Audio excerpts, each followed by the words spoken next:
Sita was 68 years old. She lived in a quiet little town in India. Every morning she brewed herself a cup of ginger tea and settled into her wooden chair by the window. Birds chirped. The sun rose gently. The world came alive. But inside her heart, something felt incomplete. Sita had retired from her job as a school teacher 5 years ago.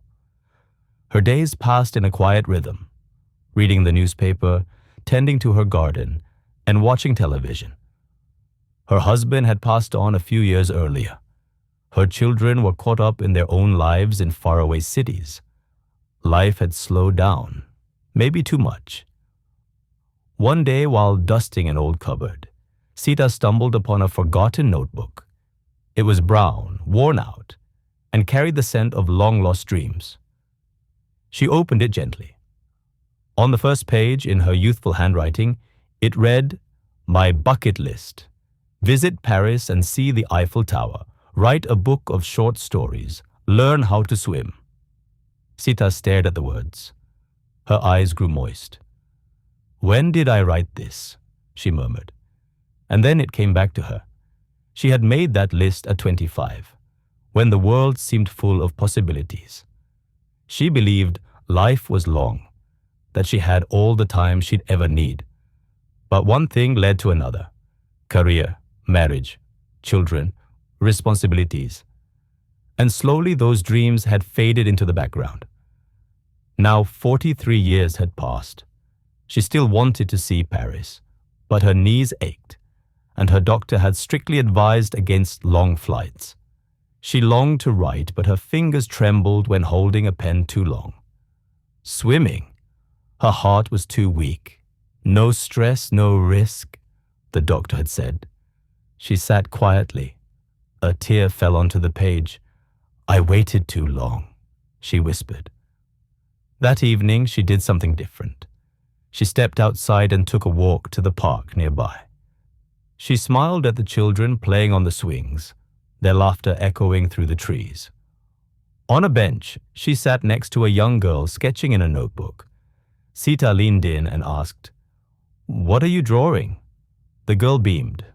"A story. I want to make a book someday." Sita smiled faintly. "I wanted that too, a long time ago." The girl looked puzzled. "Why didn't you?" Sita paused, then said softly, "I thought I had time. I kept waiting, but time didn't wait for me." The girl nodded slowly.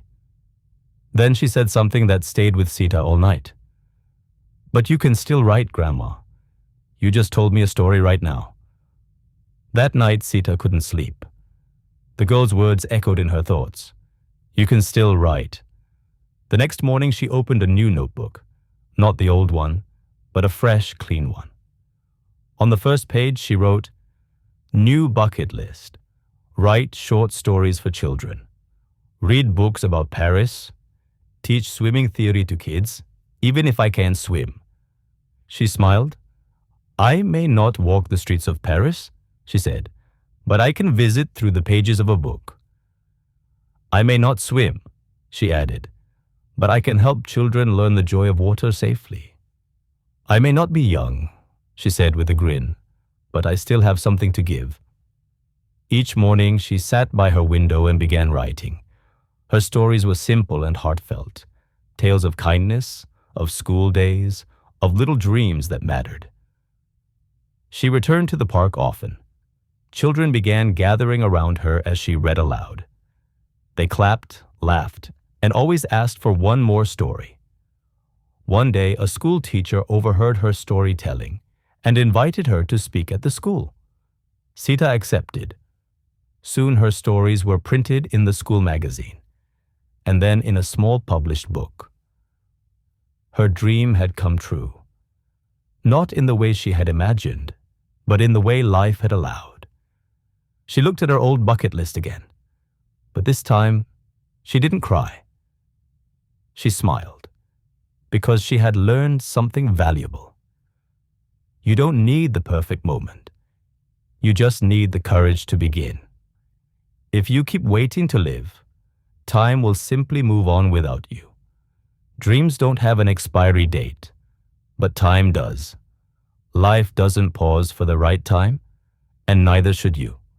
Don't wait for someday. Start today. Live while you can. Because dreams aren't only for the young, they're for the brave. If you keep waiting for the perfect chance, you might spend your whole life waiting.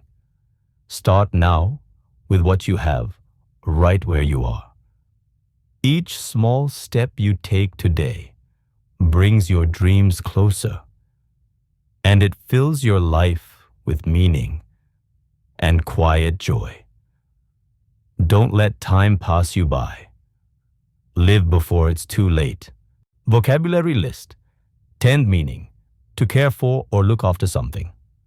Example, he tends to the garden every weekend to keep the flowers blooming. Stumbled upon meaning, to find something unexpectedly.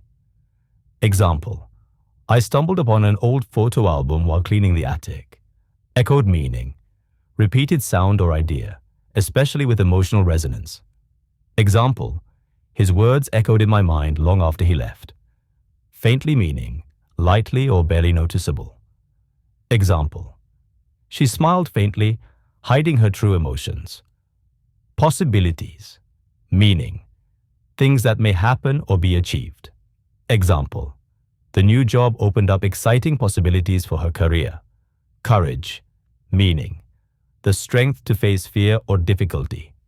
Example, it takes courage to start again after failure. Want more stories like this? Click the video on your screen for more stories. Share what you learned in the comments.